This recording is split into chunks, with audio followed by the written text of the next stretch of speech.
Yo, good day, what's up mga kumpadre?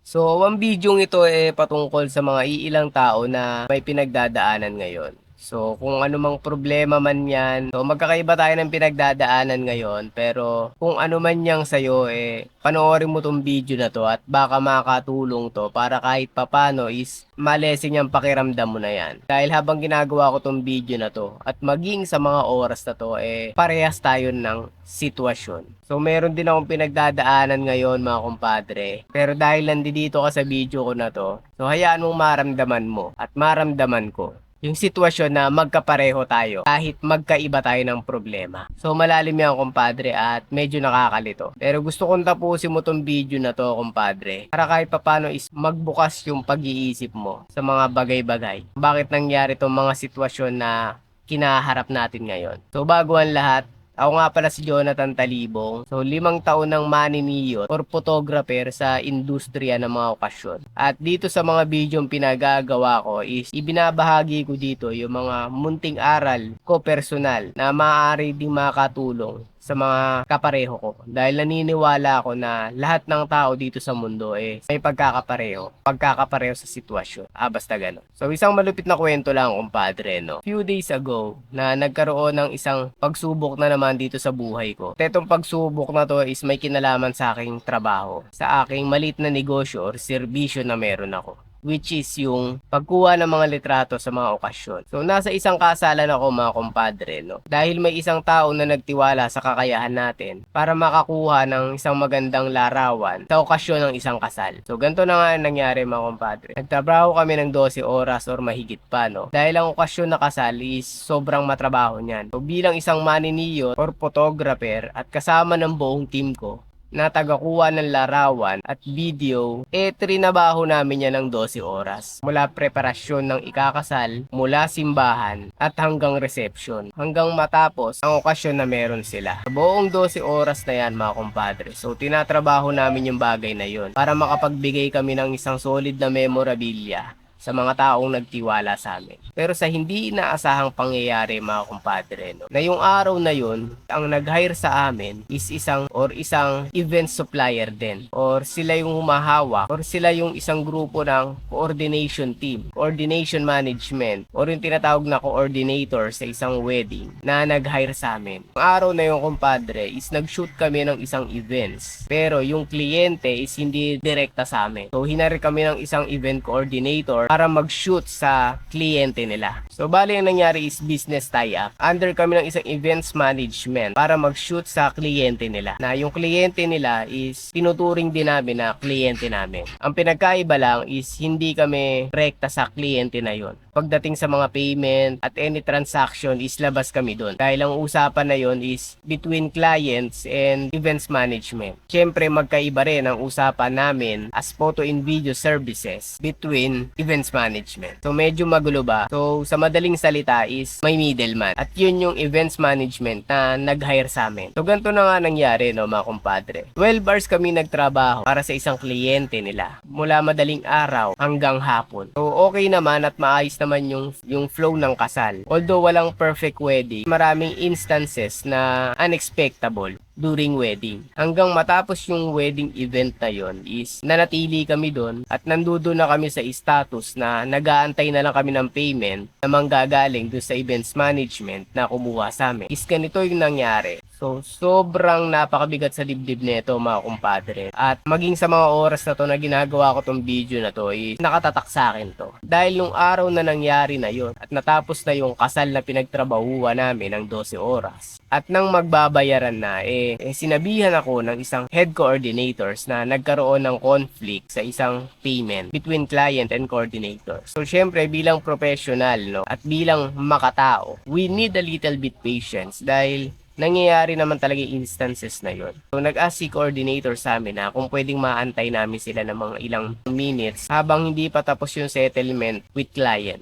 So, eto na nga nangyari. So, nagantay kami. At habang nag-aantay, syempre, nagpapahinga na rin. Konting kwentuhan at banding ng buong team. No? Hanggang umabot na ng mga ilang oras at tinapat kami ng isang head coordinator. At sinabi niya na kung maaari daw na bigyan ko daw sila ng hanggang bukas na palugit para mabayaran kami. At para ma-settle na yung payment dun sa serbisyong ginawa namin para sa kanila. So syempre kahit sobrang pagod na namin nung araw na yon at nakakalungkot lang kasi uuwi kami ng hindi kami bayad bilang may-ari ng isang serbisyo na yon, no? So tungkulin kong alagaan yung mga tao na meron ako. So ayoko namang madismaya sila katulad ng pagkadismaya ko sa pagkakasabi sa akin ng isang event coordinator na yon. Ay ang ginawa ko is inabunuhan ko yung mga talent fee ng mga videographers and mga kasamahan kong photographer. Dahil ginawa naman nila yung trabaho nila at natulungan nila ako para maisakatuparan yung serbisyong binigay natin sa isang kliyente. So matapos nga nun is nagpaalam na yung mga kasamahan ko at naiwan ako at isang head coordinators dun sa isang event para pag-usapan kung paano namin masisettle ng maayos nang hindi kami nagkakaroon ng conflict. So para sa isang formality system as a business partner kahit papano, gumawa na lang kami ng black and white contract na nagsasaad doon na kailangan akong bayaran ng isang head coordinator para sa serbisyong binigay namin sa ganitong date at bla bla bla bla. Dahil sa sobrang pagod at sobrang antok na kami noon, halos 1 AM gising na ako para mag-prepare na makapunta ron sa isang venue na yon. Natapos yung event between 3 to 4 PM. Kaya nag-decide na rin ako na kinabukasan na lang na yung pag-usapan through messages. Then, ang sumunod na pangyayari is ganito mga kumpadre. No? Kinabukasan, so hirap na akong kontakin yung event coordinator na nakausap ko. At etong event coordinator na to, is every time na mag-chat ako is hindi niya sinisin or hindi niya nire-replyan. So medyo kinutuban na ako, no? Dahil nung chinek ko yung background ng event coordinators na to, is may mga ganito pala siyang kaso, may mga ganito pala siyang issues, no? Take note, ilang beses niya na akong kinuha sa mga event niya. Kaya kahit papaano is nag-build na ng konti yung trust ko sa kanya. And then ganito na nga yung nangyari, no, mga kumpadre. So hindi ko na siya makontak at isang buong araw na chinachat ko siya, isang beses lang siya magre-reply. At yung reply na yun is sobrang konti at palaging walang kasiguraduhan. So yung talent fee na pinagtrabahuan namin, dapat is makuha namin is hindi namin nakukuha. Pero nagpapasalamat ako sa Diyos, no? Dahil nung panahon na yon is meron akong pondo sa bank account ko. At yun nga is hindi ko naargabyado yung mga kasamahan ko or yung mga nagtatrabaho sa akin. So nabayaran ko sila kahit papano ng sapat at tama base dun sa usapan namin. So ito yung pinakamahirap, kumpadre, no? Is na dapat is kumita yung isang negosyo. Pero ang nangyari is nag-abono ka pa dahil sa isang tao na hindi marunong lumaban ng patas sa buhay. So bakit ko nasasabi to, mga kumpadre? So dahil napakaraming ebidensya na nakalap, napakaraming tao na nag-message sa akin patungkol nga sa issue netong tao na to. And that day is sobrang bigat na ng pakiramdam ko. Na hindi ko akalain na maloloko ako. Doon ko napatunayan na ibang nagagawa ng pera sa tao. It's either maging mabuti ka or maging masama ka. So ganito na nga nangyari, kumpadre, no? So napakabigat ng pakiramdam ko at sobrang pinoproblema ko yan. Nangyari sa akin na yan. Pero meron ako isang bagay na gusto kong i-share sa'yo kung nandiyan ka sa sitwasyon na yan.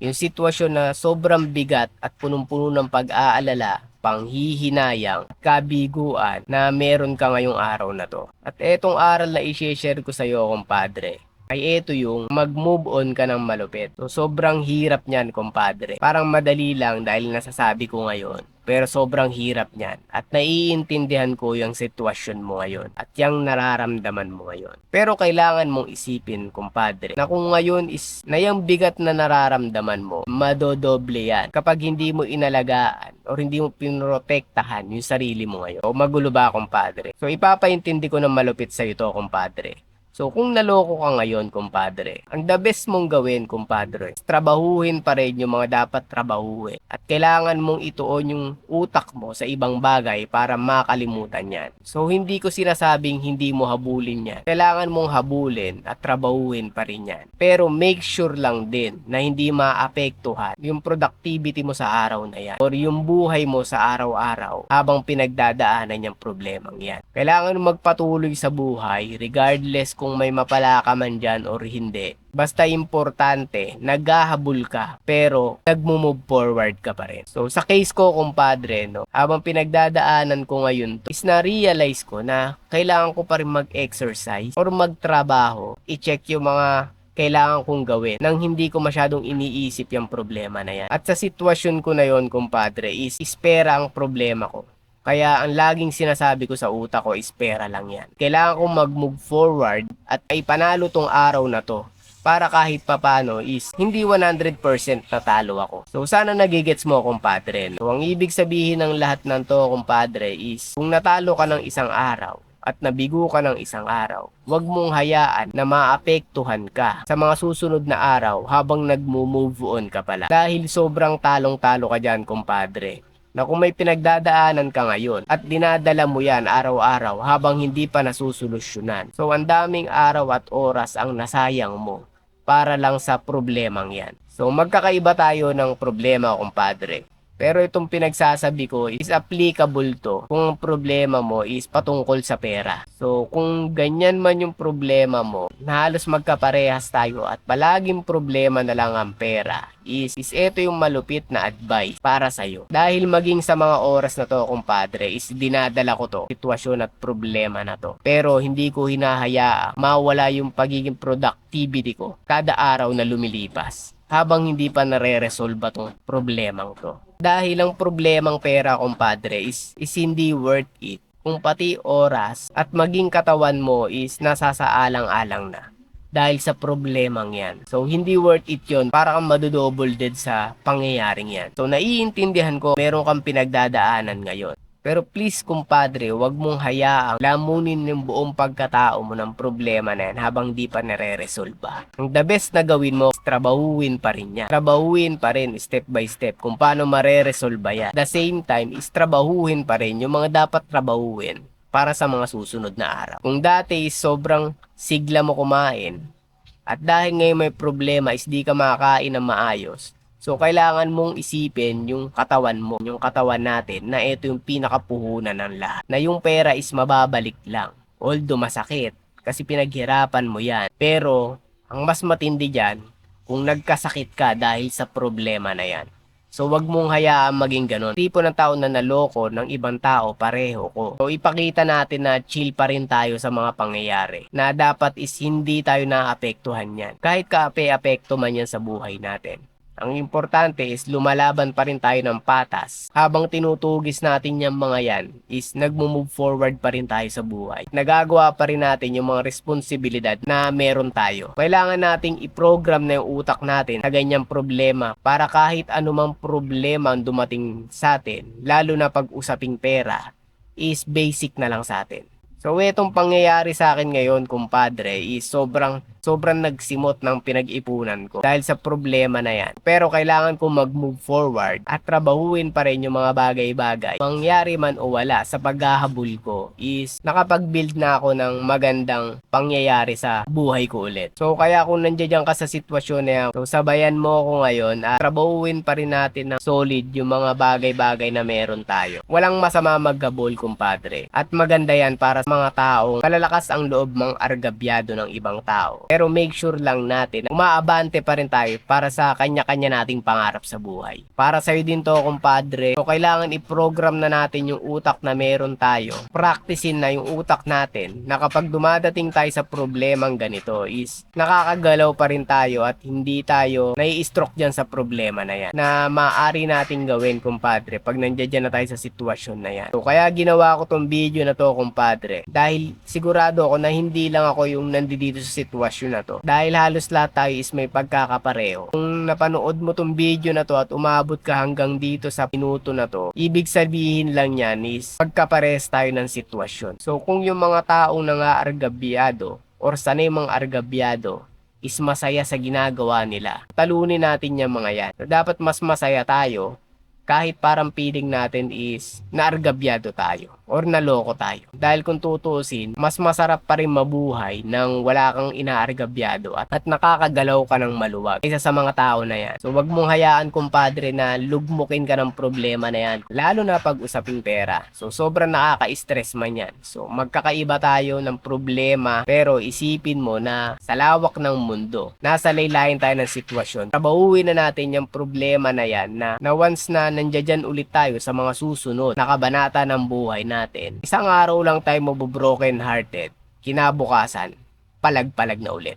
So, laban na ulit sa buhay. Huwag nating hahayaan na sa buong araw natin, is kalahati doon, is puro problema. Magbigay lang tayo ng ilang oras para trabahuin yung problema na yun. At yung mga ibang oras is ilaan natin sa mga dapat pagtrabahuan. Sobrang lalim ng usapin na to mga kumpadre. Pero kung nakarating ka sa part ng video na to, so sure ako naiintindihan mo ako. So pagdasal natin yung mga tao na yan mga kumpadre. At naniniwala ako sa karma. Hanggat ikaw yung tipo ng tao na lumalaban ng patas sa buhay, walang inaargabyadong tao. So wag kang malungkot. Kung nandiyan ka sa kabiguan ngayon at nararamdaman mo na parang wala pang resulta lahat ng pinagagawa mo. Nakikita ng Diyos lahat ng pinagagawa mo ngayon. So it takes time para mangyari yan. Ang importante lang is huwag tayong tumigil. Dahil lahat ng tumitigil is nabibigo. Para naman dito sa mga taong sanay na sanay gawin to mga pangluloko ng kapwa or pang-aargabyad. Diyos na ang bahala sa inyo. So sure ako kahit anong gawin mo, umangat ka man, darating din yung araw ng pagkabagsak mo.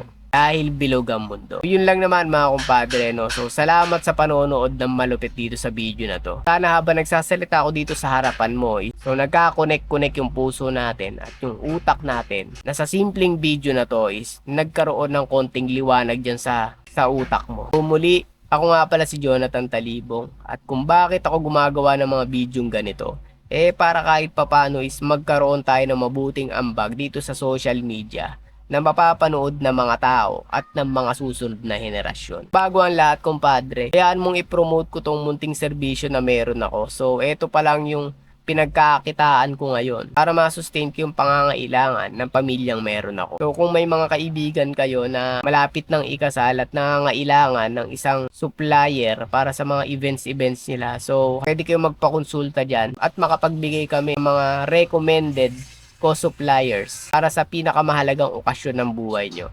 So message nyo lang yan at sasagot tayo dyan. At follow nyo na rin pala ako mga kumpadre sa Facebook account natin. Yan, Jonathan Talibong lang. Follow nyo ako dyan at pati dito sa YouTube account ko. So wala pa akong masyadong content na maayos kumpadre. Pero lahat ng mga bidyong pinagagawa ko para dun sa mga kaparehas ng sitwasyon ko. So sana nagkaintindihan tayo sa mga bagay na yan. Kung problema ka dyan, trabahong matindi pa rin tayo kumpadre at tuloy pa rin ang buhay.